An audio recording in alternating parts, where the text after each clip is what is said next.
6 of them, huh? We'll take it.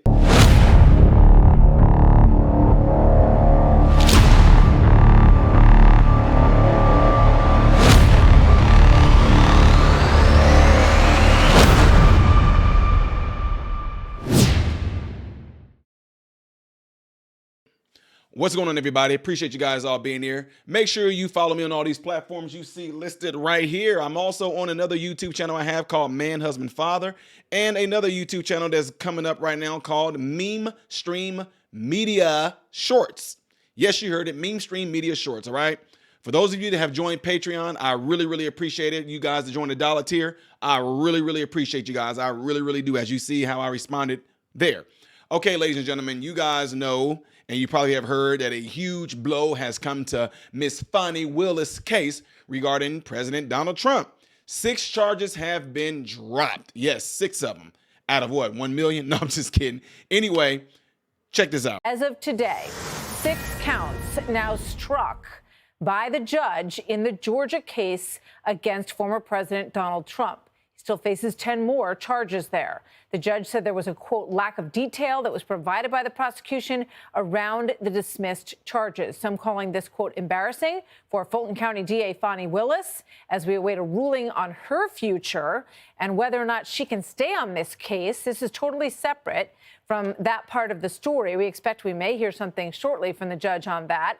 And that came because of allegations of an improper relationship that may have been funded by taxpayers with Special Prosecutor Nathan Wade. Let's bring in Alina Habba, and the attorney for former President Trump on the team on several of these cases. Alina, welcome. Good to have you here. Good afternoon to you. What's your reaction to what happened today in Georgia?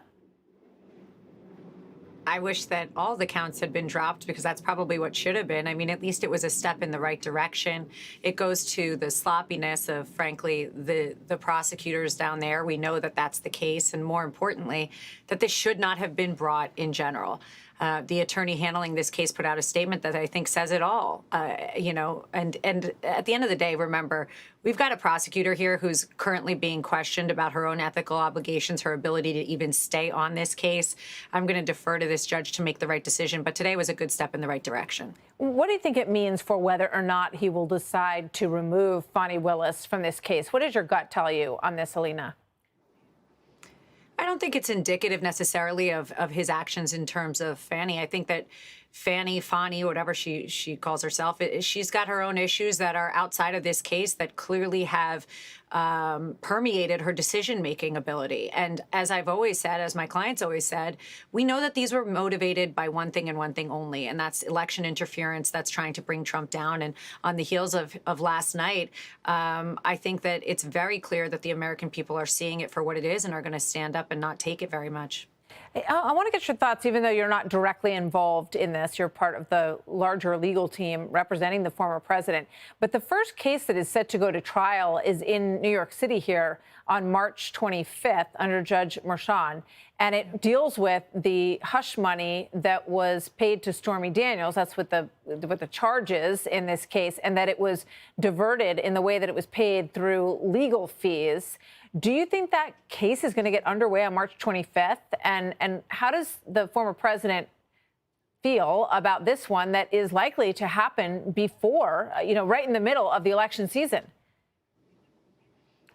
Yeah, it's a couple of good questions there. Number one, do I think it's going to go ahead? Well, really, it shouldn't. We have an immunity defense that's currently up on the Supreme Court. It's going to be made a decision. It should be stayed until all of those decisions are made, number one, and we'll see what happens there.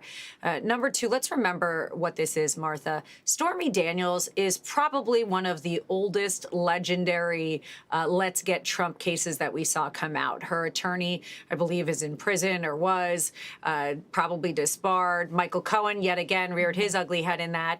And here we go, years and years later, they decide, oh, guess what? He's the GOP nominee. Let's bring up this case again. We have Mark Pomerantz, who was in this case involved, wrote a book about how they didn't bring the case against President Trump, and it infuriated him and drove him to the point of quitting. This is all about politics. How does the president feel? I think exactly that way. This is political. There's no place for this in America. DAs and AGs should not be visiting the White House and the administration before bringing complaints against the leading front-running candidate for the Republican Party because Joe Biden can't walk and can't spell Bob backwards. That's not our problem. That's their problem. But it's very clear what the motivation is. And I think the president's frustrated for the nation and ready to get back to work in November. So, everybody watched the real estate evaluation case and the enormous settlement that they are asking for in that case. Any update on when that money is supposed to be paid? What's the latest, Alina? Yeah, the latest is the same. Obviously, it wasn't a settlement. It was a judgment. President Trump has no business or wouldn't settle for something he didn't do. So this was a judgment by a judge that was clearly had Miss James had in his pocket. The judgment was absurd. The American people see that. The number is ridiculous. It's never been seen before. We truly stand on the same position that the appellate division needs to step in and decide what's right and parse out basically all the injustice that has happened to President Trump. So we're waiting on the appellate division. We'll see what happens. So I know they announced a bond in the Carroll case, around $90 million in the Carroll case this week. Any closer to getting a bond in the real estate case? And you're right, it's a judgment, not a settlement. No agreement made in that case. Yeah, no, I unfortunately, I can't speak to that. That's privileged, and I am one of the attorneys on that case. But like I said, the judgment's absurd, and the fact that we're even talking about this, Martha, is absurd. And I hope that the appellate division will do the right thing here, as we've seen them do a few times before. Okay, we will see. Always good to speak with you. All right, so you guys all saw that. You guys all heard that. And we all know that this case literally already from the beginning was another way of them coming after Trump. It is a witch hunt.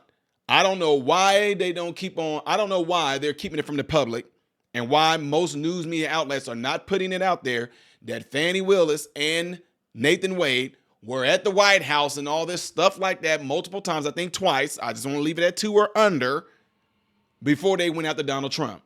So here it is, ladies and gentlemen, another incident where I'm just being real.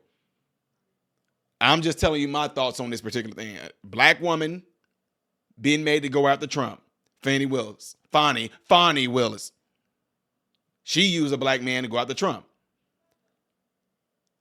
Letitia James goes after Donald Trump. Why them? I'm telling y'all, in 2020, when we got to sit down and talk with Trump for 45 minutes, Trump said that blacks were going to have an immunity like you've never seen before, because it's going to be in such a way that white people are going to be able to feel what it's like to have racism against them. Trump said this. And we all thought like, oh, okay, now there's some things we believe that you say, sir, but this is a little out there. And here it is. They're being used because they know that they're one of the most protected folks out there. Black people are one of the most protected class of people out there right now. You can get hired on simply for being black. You can get in college simply for being black. And if you go and try to go after Donald Trump, it might be hard for people to try to come at you because of the fact that you're black. And why do you think I'm saying all this? Because look how Fani, the immediate thing that she did once this stuff was hitting the fan, what did Fani Willis do? I got other people on my team who are brilliant, but they only want to go after the black woman and the man that I use to hire, which y'all notice, what color is he? He a black man. Look what Letitia James did. She could so confidently get out there and make racist and sexist comments at Donald Trump, saying he is too male and too pale. Huh? I know what I'm talking about. Now, y'all can try to call it a conspiracy and blah, blah, blah anyway, but he called it back in 2020, and that's exactly what's happening right now. Even to the extent that some black folks seem like they don't want to say nothing about what these women are doing because those women are black. Well, if I say something, they're going to call me out and say, why you hating on the sisters? Why you hating on your own kind? Matter of fact, it ain't your own kind because you may be skin folk, but you ain't. Shut up.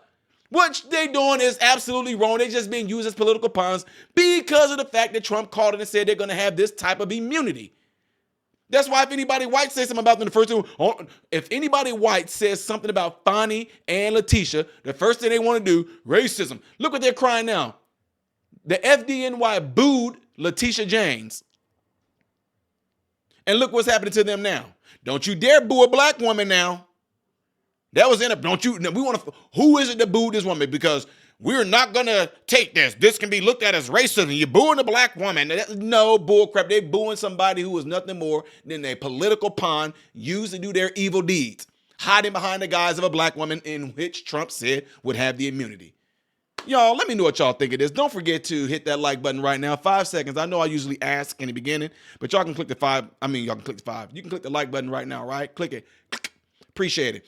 Also, get into those cell phones, ladies and gentlemen. Let somebody know about this channel. Encourage them to subscribe to the channel after they check the channel out, all right? Let me hear what y'all got to say on this. What are y'all thoughts on this? Do you think that, the charges that got dropped, do you think that's like a big major thing? Do you think that Fani Willis is still going to be, Fani, do you think that Fani Willis is still going to be disqualified from this case? Do you feel and think, don't be scared now, do you think that Letitia James being a black woman and Fani Willis being a black woman and Nathan Wade being a black man, do you think that what Trump said about them having a certain type of immunity, do you think that's the reason why a lot of people are scared to say something to them because of that? Immunity, skin color, whatever the case may be, let me know by leaving in the comments below after this video, all right? Appreciate you guys. I am Ty Smith, modern Renaissance man, and I hope and pray every last one of you have food, shelter, and clothing, and most of all, I pray every last one of you guys are in great health mentally, physically, emotionally, and spiritually. God bless you all through Jesus.